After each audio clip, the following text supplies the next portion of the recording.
그 방은 분명 비어 있어야 했습니다. 그런데 문을 여는 순간 저는 확신할 수 없었습니다. 아직 누군가 그 안에 남아있는 것 같았습니다. 문 손잡이를 잡은 손이 이상하게 차가웠습니다. 천천히 문을 열자 공기가 먼저 움직였습니다. 오래 닫혀있던 방 특유의 눅눅함이 아니라 막 누군가가 나간 뒤처럼 아직 식지 않은 온기 같은 것이 느껴졌습니다. 책상 위에는 먼지가 얇게 쌓여 있었지만 손으로 쓸어보니 그 아래는 깨끗했습니다. 누군가 최근까지 사용했던 흔적처럼. 그 순간 이유 없이 등 뒤가 서늘해졌습니다. 그 방은 비어 있었지만 이상하게도 완전히 비어 있지는 않았습니다. 딸이 떠난 지 3달이 지났습니다. 연락은 끊겼고 어디에 있는지도 알 수 없습니다. 처음엔 며칠이면 돌아올 거라 생각했습니다. 하지만 시간은 생각보다 조용하게 그리고 무심하게 길어졌습니다. 밥솥에 쌀을 씻다가 멈춘 적이 있습니다. 습관처럼 4사람 기준으로 물을 맞추고 있었기 때문입니다. 손을 멈춘 채 한참을 서 있었습니다. 이제는 2사람이라는 사실을 머리가 아니라 몸이 받아들이지 못하고 있었습니다. 서랍에는 유통기한이 지난 간식들이 그대로 남아 있었습니다. 그 아이가 좋아하던 것들이었습니다. 그걸 버리지 못하고 그저 한 번씩 꺼내봤다가 다시 넣어두곤 했습니다. 그래서 저는 그 방을 정리해야 한다고 생각했습니다. 그 공허함을 정리라도 해야 할 것 같아서 책상 서랍 맨 아래에서 얇은 노트를 발견했습니다. 손때가 묻은 일기장이었습니다. 처음 몇 장은 평범했습니다. 친구와의 대화, 학교 이야기, 별 의미 없는 하루의 기록들. 그래서 안심했습니다. 그래도 별일 없었구나 하고요. 그런데 어느 순간 문장이 바뀌었습니다. 나는 이 집에서 숨을 쉬는 법을 배운 적이 없다. 그 한 줄이 이상하게도 방 안 공기를 바꿔버렸습니다. 다음 장을 넘기려다가 손이 멈췄습니다. 그 아이는 늘 괜찮아 보였습니다. 말도 잘 듣고 큰 문제 없이 자라왔습니다. 저는 그게 전부라고 믿었습니다. 그 믿음이 그날 처음으로 틈을 보이기 시작했습니다. 책장 뒤쪽 눈에 잘 띄지 않는 공간에서 작은 상자를 하나 발견했습니다. 열어보니 사진들이 들어 있었습니다. 처음 보는 남자가 있었습니다.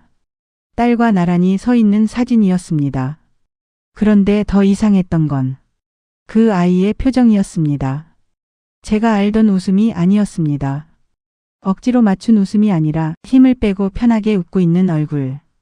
그 표정을 한참 동안 보고 있었습니다. 그리고 그 순간 아주 이상한 생각이 들었습니다. 저 표정 나는 본 적이 있었나? 그 질문이 저를 조금씩 불안하게 만들기 시작했습니다. 충전기 아래에 눌려있던 종이 하나를 발견했습니다. 메모처럼 접혀 있었지만 내용은 짧았습니다. 오늘은 괜찮았어. 엄마가 눈치 못 챘어. 그 문장을 읽고 나서 숨이 잠깐 멈춘 것 같았습니다. 그 아이는 저를 속이고 있었던 걸까요? 아니면 저를 피해 살아가고 있었던 걸까요? 그 차이를 생각하려고 했지만 결국 아무것도 확신할 수 없었습니다. 다만 하나는 분명했습니다. 그 아이는 저 앞에서와 그 밖에서의 모습이 달랐다는 것. 상자 안쪽에는 편지들이 더 있었습니다. 보내지 않은 채 접혀 있던 것들이었습니다. 너랑 있을 때만 내가 되는 것 같아. 여기서는 계속 누군가의 딸이어야 해서 숨이 막혀. 문장을 하나씩 읽을수록 어딘가 조용히 무너지는 느낌이 들었습니다. 그 아이는 집에 있었지만 자신으로 살아본 적은 없었던 것 같았습니다. 그리고 그 사실을 저만 몰랐던 것 같았습니다. 일기 마지막 장에는 제 이야기가 적혀 있었습니다. 엄마는 나를 사랑한다고 말하지만 내가 어떤 사람인지 궁금해한 적은 없다. 그 문장을 읽는 순간 가슴이 이상하게 조여왔습니다. 저는 늘 그 아이를 위해 살았다고 생각했습니다. 최선을 다했고 부족함 없이 키웠다고 믿었습니다. 그런데 그 기록 속에서 저는 한 번도 묻지 않는 사람이었습니다. 그 아이를 사랑했지만 이해하려고는 하지 않았던 사람. 기억이 하나씩 떠올랐습니다. 늦게 들어온 날 이유를 묻기 전에 화를 냈던 밤.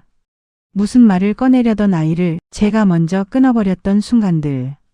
그때는 다 잘 되라고 한 말이라고 생각했습니다. 그런데 지금 떠올리니 그건 듣지 않겠다는 태도였던 것 같습니다.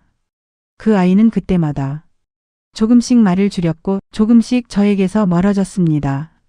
저는 그걸 성장이라고 착각했습니다. 마지막으로 봉투 하나를 발견했습니다.